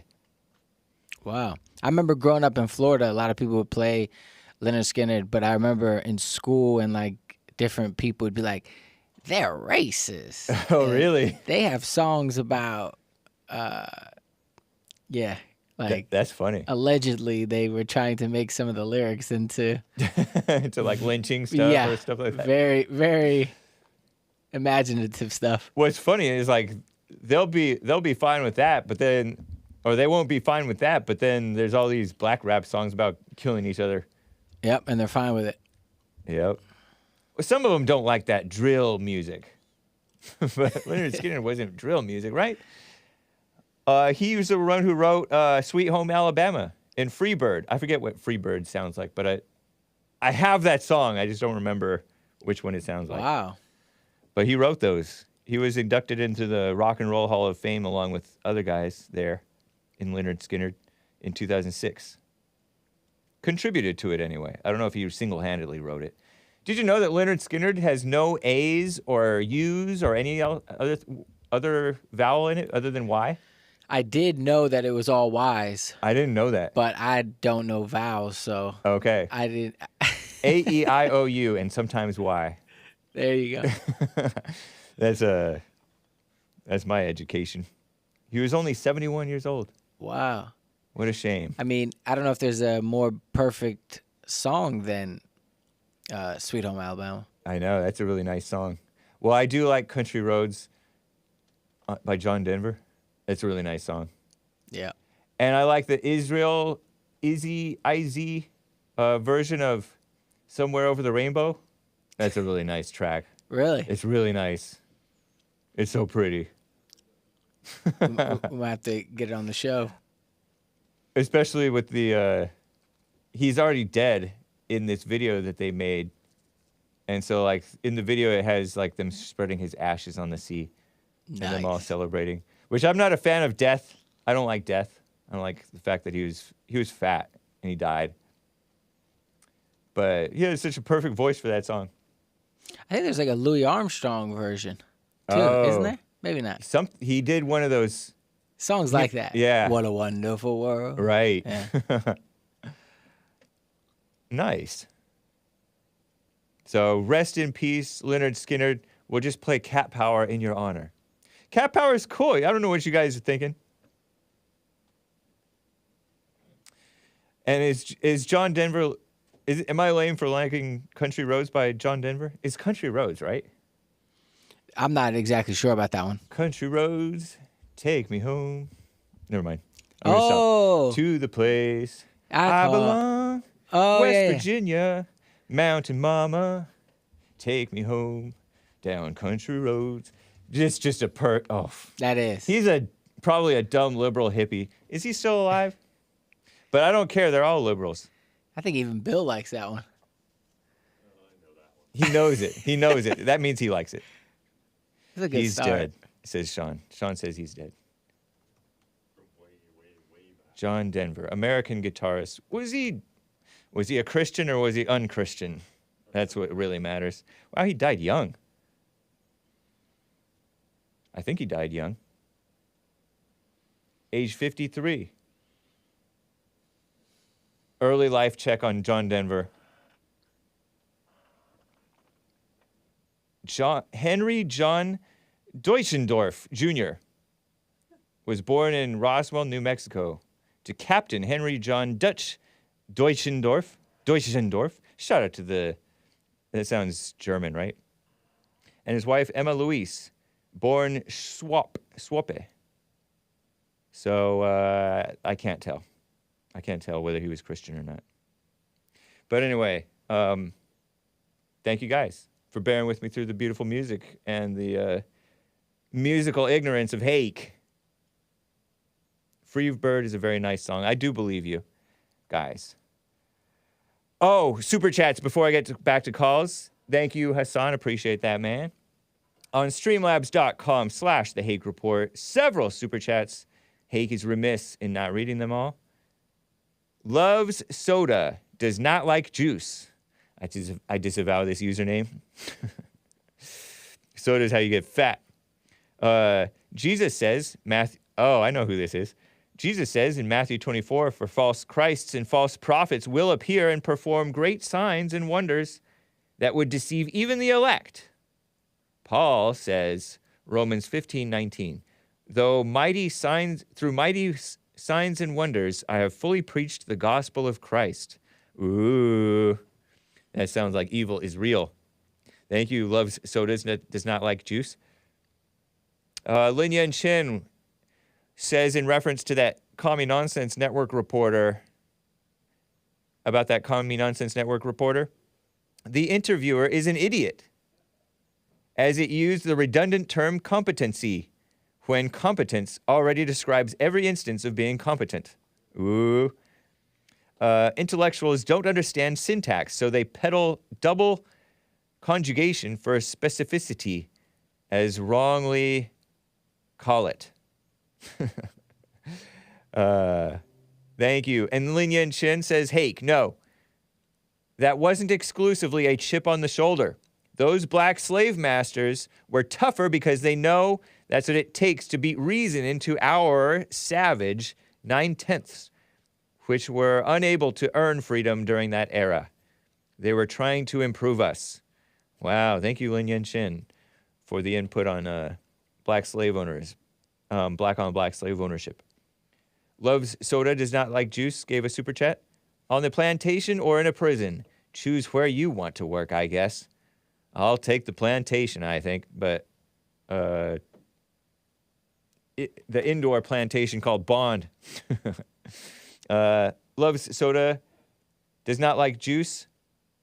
Oh. Gave a super chat and said Hitler liked soda. I disavow. That's funny. Cute, very cute, man. Homophones. John WX25 with the super chat says, totally on board with white liberals rounded up to set sail to mommy Africa. Imagine Massa Tony and Massa Jeremiah. I know. Terrible. Lin Yen Chin with the super chat says, Lord Goodhair, as you can see, vowels correspond with specific genes that aren't present in most of us POC, people of color. That's part of the genetic incompatibility that makes reading and speaking such a chore for Hassan and me. How else would he not know what vowels are? He asks. Funny. He's saying that blacks don't have the natural ability to pronounce certain vowels. And he's black. He's black and Japanese, I think. Jamaican and Japanese specifically, so he's not black American. But thank you, Lin Yen Chin. Appreciate that. Let me check over on Odyssey. Nice to see you guys over there. And, of course, Rumble. Let's get to Justin in Fullerton, California before I get back to stories. He's on the line. Justin, how are you doing, man? Yes, hey, good morning, Hake. Hey. How are you? I'm fine, thank you. I was just fired up this morning when I came across a very powerful and rare type of a speech. Did you come across it, too, from President of El Salvador? I think it's like, I can't pronounce it, Bukele or something? Oh. No, I did not come across it. It's a cross, not across, isn't it? But I don't know. But that's beside the point. Yes. Okay. So, yeah, I was blown away. I mean, a lot of people here in America have been affected by gangs. Yeah. Okay. Yes. All right. So MS-13 was Trump's biggest, nemesis. He was battling it the way he could from here. But Right. at the root, President of El Salvador is taking it by storm. There, he's taking head on the gangs. In for like one stat that I came across was 6,000 gang members were rounded up. In how long? 10 days. I heard something to that effect. Go ahead. And then it hit me because God's favor is upon them. And here's just a little excerpt of his speech. He says, "How could a nation with these values not rise up and become great?" And he went on to say other things like other nations that had kept these kind of values were protected and prosperous, and yet now those countries that were great are no longer that way because of what they've done to not put God first. And so why should we not? And he was just a powerful mouthpiece of God, I believe, in these rare days of holiness and just righteous, indignation. He stops the food to the people if they don't obey in prison. Right. He doesn't care. So that's all. I just wanted to, I saw this on Twitter. Based Jack Posobiec, who Jack Posobiec's great. He tweeted out that he tweeted out video from Nayib Bukele, who is the president of El Salvador. He's 41 years old, just like Hake. He's a week younger than Hake, born the 24th of July, 1981. And he's 41 years old. Imagine Hake being a president. But this guy's a president. 41 years old. Nayib Armando Bukele Ortez. T-E-Z. Nayib. And yeah, he might have used footage that was old too, because they've been rounding up some of these gang members. And you see all these gang members, their shirts off, they have tattoos everywhere, all over their faces and bodies and arms and everything. And they're all like with their hands up behind their backs or hands behind their backs. And they're kind of running all fast, and there's guards and kind of lining up in order, row by row by row by row, and getting shipped out to some place, and very orderly, and they look kind of desperate to not mess up. I didn't want to cuss. And I'm not. And he said that we're taking back, basically kind of like taking back El Salvador, because El Salvador has had crazy murders and murder rates and crime. And I think a few decades ago, or maybe more recently than that, they had a crazy civil war. I know some Salvadorians who came to El Monte, California. So right on to him for... I wish him well, and I wish the thing well. The murder rate decreased to historic lows during his tenure, falling by over 50% during his first year in office, according to Wikipedia. Yeah, they were battling for like 8 months, these gangs, the war against these gangs, and I think it's up to 58% now. And so there's that, but there's also the fact that God's favor is upon them because they are returning to the Father. and they are leading the way in eradicating demons to the point that I heard of, or gang members, whatever I call them, demons. At this point, soldiers for evil, and so there lies that question: why is he being protected? How come he can be protected against the evil there and not being taken out, murdered, or assassinated? Heaven forbid that. But I believe God is protecting him. Maybe. And I believe that, I believe there is no other way to say it, that our country is falling and failing because it's left the Father. And the more that it returns, nobody wants those people, by the way. He says that anybody in other countries that don't like me for what I'm doing, you can take them. I'll ship them to you. Right. And nobody wants them. Yeah. Now, it's funny. Bukele attributed, this is from Wikipedia, although he attributed the decrease in murders to his deployment of thousands of police and soldiers to gang strongholds and an increase in prison security, his government has been accused by the United States, the so-called United States, of secretly negotiating with Mara Salvatrucha, which is MS-13, to reduce the number of murders. And would you hold that against him, to negotiate with MS-13 to reduce the number of murders by hook or by crook? I would want to both negotiate with the ones whom you can reason with, and go after the worst of the worst. And get rid of them, yeah. Since March 2022, Bukele's government has arrested over 64,500 people with alleged gang affiliations, following a significant spike in murders, leading to accusations of human rights violations, communist word, being committed by El Salvador's security forces. And I'm sure that there has been, I would imagine that in any government, there's going to be cases of maybe going a little too far for some and not for others. That's life, though. It's dumb. Anyway. And there's people that are saying, there's the politicians like, there's gender problems, or about protecting life, and all that. But I don't think it's very complicated. A man is a man and a woman is a woman. Right. That's simple regarding gender, sexuality. And the second part, if you're going to commit abortion, that's killing life. So you need to stop. And even though illegal immigration is a big thing, they say, no, Reagan said simple things. He said, it's illegal, so stop it. Yeah. Basic. Okay, so somebody said, Lady Seesaw says, he said that if MS-13 kept killing innocent citizens, he'd starve the prisoners. So he basically if you guys don't behave on the outside, your brothers on the inside are going to be suffering. They're going to go hungry. And, some to the people on the inside may still have some level of power, and you're just making it life tougher for yourself and others. And by the way, MS-13 is a Salvadorian gang, but Tim Scott, not to be confused, the based Tim Scott, not to be confused with the Rhino senator. He says MS-13 were actually founded in Los Angeles by ex-Salvadorian military soldiers, according to him. Yeah, I heard that they were founded in a prison here in LA, or a jail.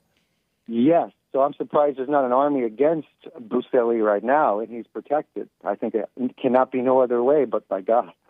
Maybe. And, he may well be, like the United States accused him of negotiating, he may well be negotiating with the ones who are reasonable, It's kind of like over in Colombia. Didn't we negotiate, or governments, including maybe the United States, negotiate with the other drug dealers to take out the one who is really bad and out of control, supposedly? Yeah, I mean, you don't unless you have the advantage, you don't negotiate, and you have to get leverage. And there's that book called The Art of the Deal. Maybe he read it. I don't know. I have not read it, but maybe he did. Yeah, good point. I assert that everyone should read more. Good books are a rare thing. So, if there's anything to learn from President Trump, it's from that book. It's a great book. Yeah. That was before he was president, actually. So I don't know about this Nayib Bukele guy, but I certainly don't disavow what he's doing based on what I'm seeing here. So thanks for bringing that story, man. Appreciate that. Yes, all right. Well, have a great rest of your day, and I'll talk to you later. All right, Justin, take care. Justin in Fullerton, California. MS-13. And that guy used to be a mayor himself. That guy who's the president now. You know, they start out small. Oh, meanwhile, in America, there's this mess going on. I saw this from a guy named Adonis Paul, who is perhaps a competitor, a cartoon, late-night cartoon man, competitor, Adonis Paul, AP. He tweeted out, so there's a gay pledge of allegiance now, huh? A portion of it. And yes, it is not morally straight in that way, but it's also kissing up to Black Lives Matter. And it seems to be, I almost feel like I recognize the voice of the woman who's leading these purported white people in this chant. I don't know when this was or where it was or who these people are, but it looks like it's America, I guess. But I just don't recognize my country anymore. And there's purported white people, maybe not normal whites. I can't imagine that these are normal whites, old and young, including an old day. Old day. Old guy. Old male. All with their hands up and pledging, I will treat my black neighbors with the same love that I have for my white neighbors. Well, listen to this. This is just a 27-second portion of this. You're not supposed to cringe as a man. Cringe-inducing, cringe-worthy, spit-worthy. Don't say barf. Vomit-worthy. Little pledge. And it sounds nice because communism tries to sound nice, but it's evil. Here's this mess in America. Clip 13. About racism, anti-blackness, or violence. About racism, anti-blackness, or violence. Look at that. I will Hands use my up. voice in the most uplifting way possible. I will use my voice in the most uplifting way possible. And do everything in my power to educate my community. And do everything in my power to educate my community. I will love my black neighbors the same as my white ones. I will love my black neighbors. I like that pledge. I use my voice in the most uplifting way possible and work hard to educate my community. Isn't that Hake? That describes Hake. Except I don't do it with my hands up so much, very much. Make it stop, says M.R. Jennings. Don't I use my voice in the most uplifting way possible? Even though I do say stupid too much. Stupid. Dumb. But I say it in an uplifting way. At least I try to. And educate my community. And I love my black neighbors as much as my white ones. I don't know where that was, but thank you, Adonis Paul. And Royce had tweeted something out. Royce from Revenge of the Cis had tweeted. That guy was on the Fallen State with Jesse Lee Peterson. I think he said that the L in the word flag. Never mind, I shouldn't say it.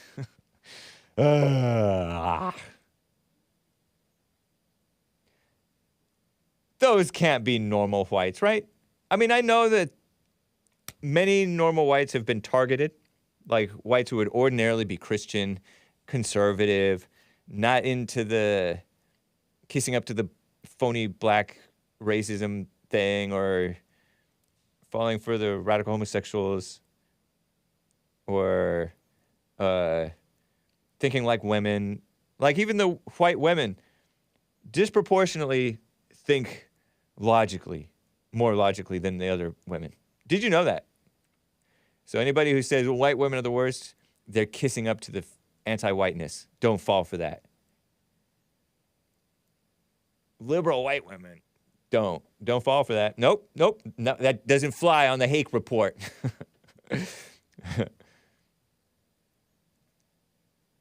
There's plenty of criticism for white women without making up stuff like pretending like they're the worst among all the liberal women. You know what I mean, Jelly Bean? Anyway, That sounded kind of like Patrice Cullors to me. That deep-voiced, I think that was like a deep-voiced black female, Patrice Cullors, who's been on the Jesse Lee Peterson show, and she ran with her tail between her legs from the Jesse Lee Peterson show because she could not give a straight answer to, do you support capitalism or not? I support systems that help people. Dumb. Silly. White women are the worst, though. No, they're not. It's a fact. They're not. But anyway.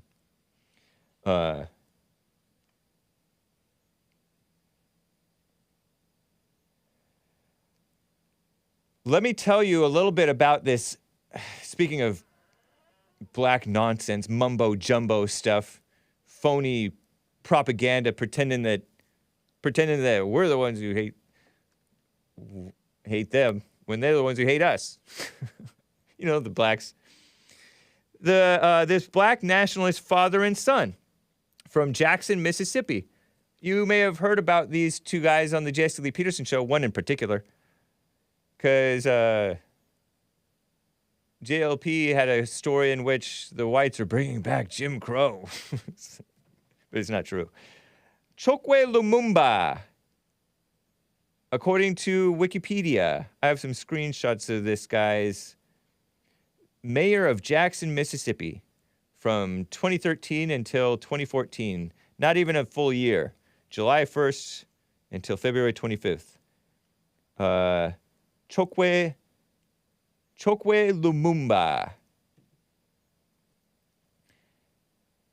Born in Detroit, Michigan as Edwin Finley Taliaferro. I wonder if he has some Italian in him. He doesn't look that dark black to me. Probably got some Italian in him. Or whatever type of last name that is, Edwin Finley Taliaferro. Edwin Finley, nice American name. A relatively normal American name. Edwin. And he was raised in Detroit, Michigan. And then he changed his name at like 22 years old, roughly. 21, 22 years old. You know, those young, dumb whippersnappers. It's not just blacks, but blacks too. Especially susceptible to this young, dumb, radical stuff. Changed his name to in 1969 after joining the Republic of New Africa with that black nationalist flag. Black separatist movement. Ridiculous. And then the people of Jackson, Mississippi, which is the capital of Mississippi, elected him. Ridiculous.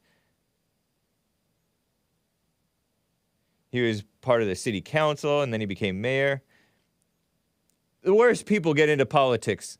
That's partly why I am not quick to say, oh, based guy from El Salvador, because he's into politics, and there's not always good people in politics. Although he stands for better stuff than this guy apparently did. And then he named his son. He did not name his son Edwin Finley. He named his son after his new fake name, Chokwe Lumumba. I wonder what that means.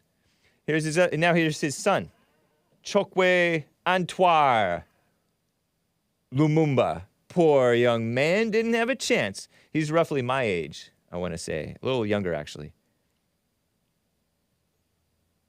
Terrible.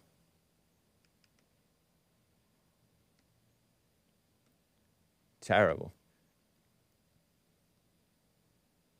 Chokwe Antoine Lumumba, and he's the current mayor. And he was running his mouth. I looked up his name because I'm like, that's not a normal name. Chokwe Antoine Lumumba. And he's the mayor. Jackson, Mississippi. How far you've fallen. Named after one of the greatest presidents, I assume, right? Andrew Jackson? Wasn't he one of the greatest? He delivered a speech in 2017 or so at the People's Summit, which is probably a communist thing, in Chicago, to make Jackson, quote, the most radical city on the planet.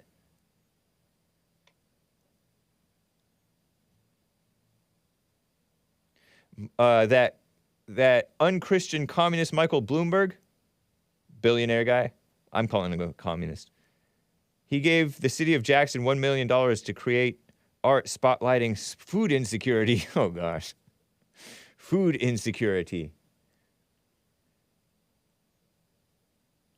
Ugh.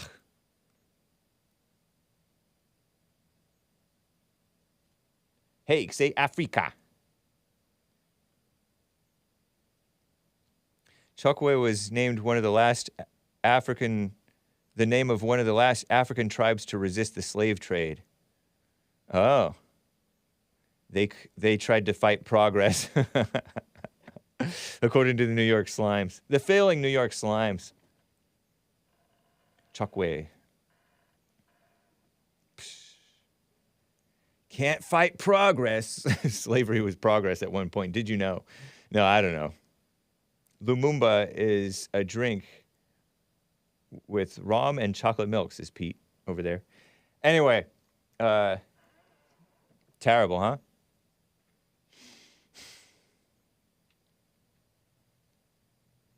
Gross. So he didn't have a chance.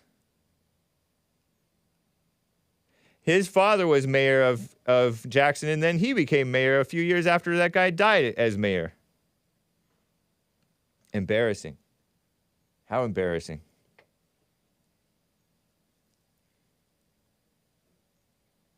You know what else is embarrassing? To me, I feel like maybe. Correct me if I'm wrong, guys, but I feel that this interracial stuff is a little embarrassing. Interracial marriages. Oh, and then I have to get to that story about the drag shows being banned. But I've had this for some time, guys. Famous purported white men who have been married to black women, according to Ranker. This is from a couple of years ago. Many famous white men are or have been married to black women, and they capitalize the B in the word black because it's post-George Floyd, where they're kissing up to the blacks for no good reason, proving that love sees no color. Yeah, right. Some of the most well-known and powerful duos are of mixed races, and so I have pictures of all these people. Not all of them, but let's see. Robert De Niro, oh yeah, Robert De Niro, he's such a happy man, isn't he? No, he's not. He's been married to like 3 different black women or something like that, right? Let's see. The first one, David Bowie. The late liberal David Bowie. Legendary singer and performer David Bowie married a Somali-American model. Somalian. Named Iman. Oh yeah, I vaguely remember her. She was an interesting lady. Is she still alive? The couple has one daughter, Alexandria Lexi Zahara Jones, born in 2000. They were married until his death in 2016. He had another son from a previous marriage. From a woman who changed her name to his name. But no, not... Oh, Lord. Prince Harry. Duke... She doesn't count as black... Meghan Markle, he married American actress in 2018, Prince Harry, Duke of Sussex. And JLP warned him, do not marry that woman. She will destroy you. American actress. And she was hardly an actress. I don't remember her in any movies. Of course, I don't remember movies.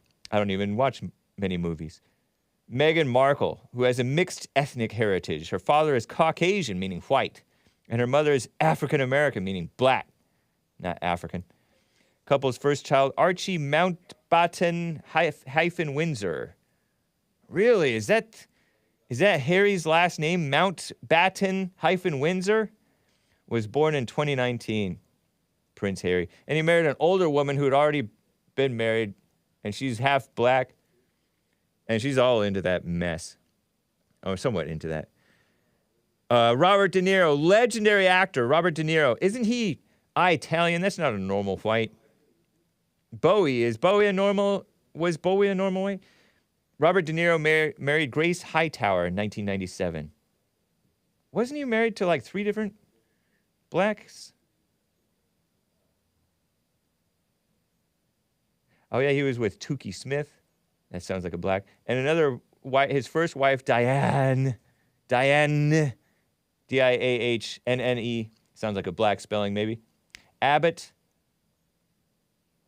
4 children with her, and twins from a long-term relationship. Terrible.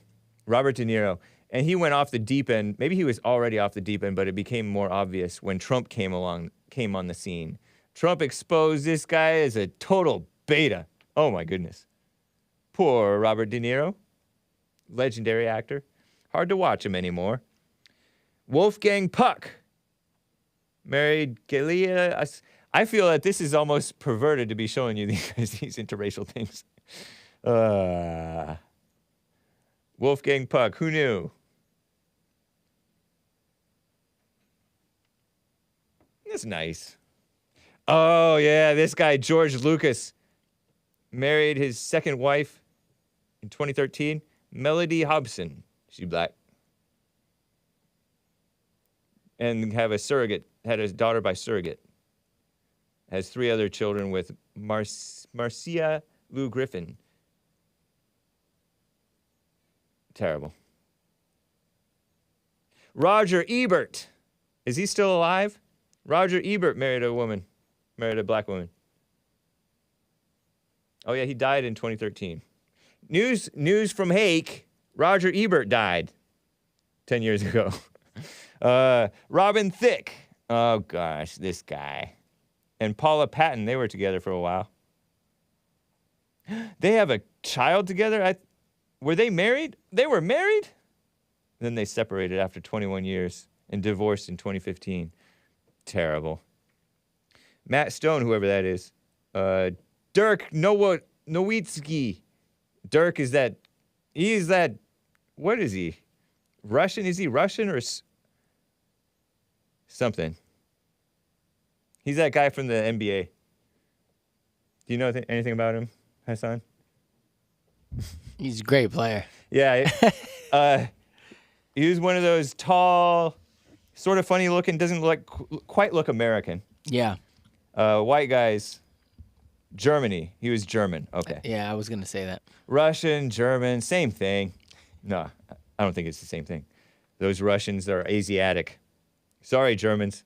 I couldn't help it. Justin Chambers, never heard of him.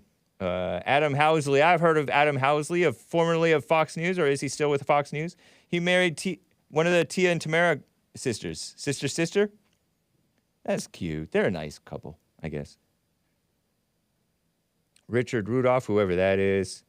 Phil Collin, whoever that is. Ole Parker, whoever that is. Paul Wall, of course. And it kind of makes sense that Dirk guy that married a black, because he was in the basketball culture. And you're in the basketball culture, and you're kind of into black gals. And like Paul Wall, the rap culture. I'm double trouble. Right, yeah, you're in the rap culture too. Paul Wall, I know of Paul Wall because he did something with Chameleonaire. Paul Wall and Chameleonaire. That's true. Sitting sideways. Okay. He married his wife, Crystal, and she's black. That's nice, I guess. Rapper Paul Wall, he's white. Is he a normal white? Jacob Fischel, whoever that is. And okay, that's enough. That's enough of the interracial stuff. You want to comment on this interracial stuff? Does it feel as perverted to you as it does to me, Hassan? Or something feels off about it to me? I mean, I'm just now waking up to this understanding. So it's right. For me, I've been in it my whole life. I've been in the interracial game, and I'm still in it. So you were born in it. I was born in it. It's Adam, True. yeah. Yeah. And I was raised in it a little bit in that I grew up amongst Hispanics and Asians and a few blacks. And this was the diverse world that was pushed on my parents. And my parents, through their, the guilt propaganda of the 60s, civil rights stuff, they're like, oh, that's wonderful. James is friends with all these different races. Like, what else? What other choices I have? It's not that I'm against it. I'm not resentful about it at all, but it's just this diversity stuff was pushed on us. Right. And it's pushed on the whites. And that's partly what feels perverted about it. And also it's just like people's romance is kind of embarrassing. just romance in general is kind of like an embarrassing thing. Sure. Because the man kind of worships the woman, you know, and look at Robert De Niro. He's miserable. Yeah. I think. Poor guy. I mean, he brought it on himself, but. It's true. Yeah. Have you ever seen A Bronx Tale? I've heard of it. I don't know. I don't think I've ever seen it. It's supposed to be kind of loosely based on him Oh, really? growing up, wanting to date a black girl. I never knew that. So he grew up in New York area? Yeah, so it's like an Amongst blacks. Italian. So that was his world. It would be kind of like if I were to get with a Hispanic or an Asian. But it shows how it was very like It's frowned old- upon. Yeah, Like, because he grew up older, so he's more old school. His family's more old school against yeah, it. Or his culture would be. it's a good film. Interesting. I never knew that it was loosely based on Robert De Niro. He plays the father of the kid Oh. who he's supposed to like be based on. Okay. He's playing the father. So I That's guess interesting. his father, essentially. Yeah. And I think he may have directed it or something like that. He's always playing the father of some, like, Meet the Parents. Oh, yeah. I almost said meet the other word, but That's true, yeah. right. Which I haven't seen that either, but I saw the beginning of it. Kind of funny. Makes me chuckle thinking about it. He's a fake tough guy. De Niro is a fake tough guy, says Jake N35. Yeah, I agree with that. I agree. But that's all you have. So, interesting, man. Yeah, I think even Jay-Z said that. I think Jay-Z said that he met him and was like disappointed that he was like a fake Oh, gangster really? guy. Because he was Yeah. like expecting him to be like, I guess what he saw in the movies. Right. And, yeah. That's interesting. I could totally believe that. Yeah, interracial. I don't know. I mean, like you said, sins of the father. Right. Yep. Everybody got their issues. JS Urban Adventures says that guy's fake last name is not a cuss word. I know, but I don't want to promote that movie. Anyway, even worse though, guys, is even worse than the interracial stuff is the drag shows. Nick, host of Nick Stream, which I didn't catch because I was driving out to Vegas with friends. Host of Nick Stream, the Anchor Baby show, he quoted drag queen, a drag queen. You seen that famous clip of the guy whom I disavow? I think it was RuPaul. Oh, okay. Making that guy who's kind of a drinker. He's funny though. He's a late night talk show guy. He danced with Michelle Obama. Who's that? He's black? Late night talk show host. No, he was a white guy, purported white or something, with dark hair. Oh, Jimmy Kimmel. Jimmy Fallon. Fallon. Yeah. Same thing. He got all. Yeah, I know, but I like Fallon better than Kimmel, I think. Yeah, it's true. No, yeah, nothing's worse than Jimmy Kimmel. Kimmel cries for gun control or something like that. He cries about everything. Yeah. And still, every night's monologue is still somehow about Trump. I know. Really? To this day? To this day. But I think it was Fallon. Maybe it was Kimmel. Said, oh, so you're like the most famous drag queen or something like that.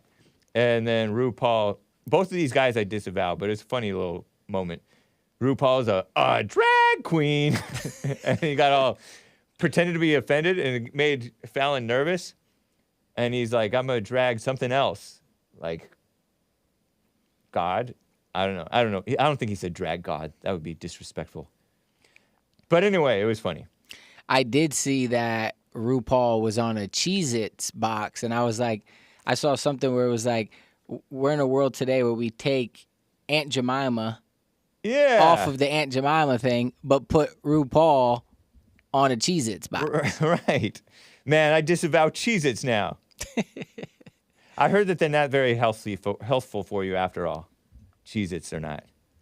So Probably so. yeah, I'm happy to know that I can disavow Cheez-Its, even though I really like them. But they're not that healthy, so it's okay to give them up. Anyway. Yeah. The story, according to the far-left females at the Skim per Friday, March 3rd, Tennessee is the first state to restrict drag shows. Yesterday, Tennessee Governor Bill Lee, which means last Thursday, signed a bill. Bill Lee is a Republican, signed a bill criminalizing adult cabaret performances. Whatever that is. I don't know what cabaret is. In public spaces, anywhere a minor might be able to see them.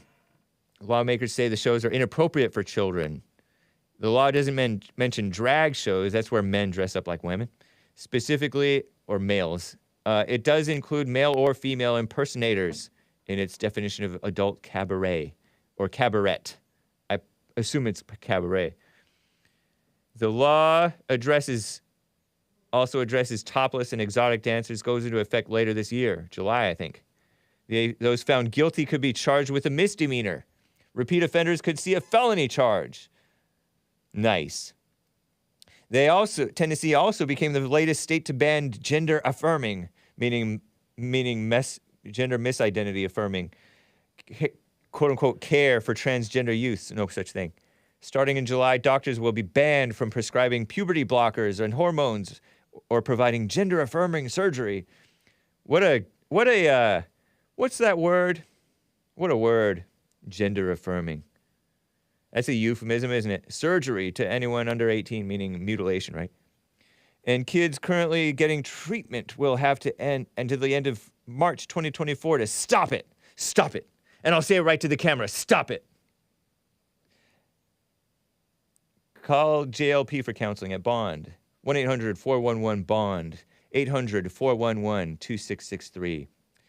And anyone who breaks that law could reportedly face a $25,000 fine. That's not that much. The ACLU called the gender-affirming care ban dangerous. Of course, the scum of the earth, communist, atheist, anti-American, un-American Civil Liberties Union called that. The Human Rights Campaign, communist buzzword, HRC, Human Rights Campaign, radical homosexuals, said the lawmakers' effort to ban drag shows are misconstruing age-appropriate performances, whatever that means.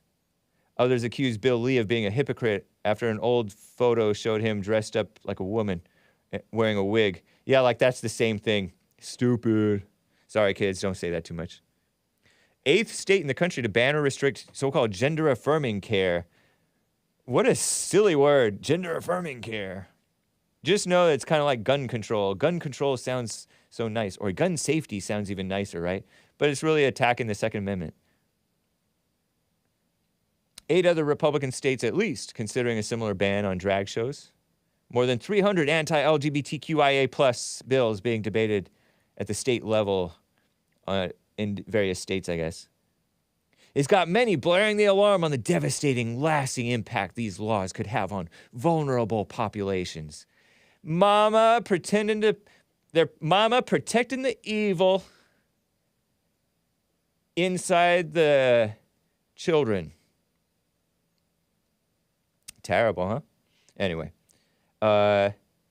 This has been the Hake Report, guys. Let me check for any last super chats before we play the last little nice song for you guys. I really hope you guys enjoy this last song. Loves Soda, does not like juice, donated another super chat and said, disavow soda and juice. Juice is okay, man. I love juice. And you should too. Took you long enough to get it, he said with another super chat. Funny, man. Karen Williams with the super chat. Hi, keep strengthening your soul, my master. Special kisses, tight holds, and deep muscle massages. Karen. Thank you, Karen Williams. Appreciate that. And Lin Yen Chin, also, I already read his super chat about the vowels and POC's ability. Thank you, Carver. Let me check over here on co-fi.com. Thank you again. Spoiler alert, man. Well, guys, this has been the Hake Report. Hope you liked it. I use my voice to uplift. I laugh because it's true. This is one of my favorite tracks that I came across in 2011, but it's actually from like 1991. This is Black Tambourine. is the name of the band, and the name of the song is Black Car. Hope you enjoy it, and we cherish women for corny, silly Women's History Month. But we cherish women. Bye.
But you're not supposed to look directly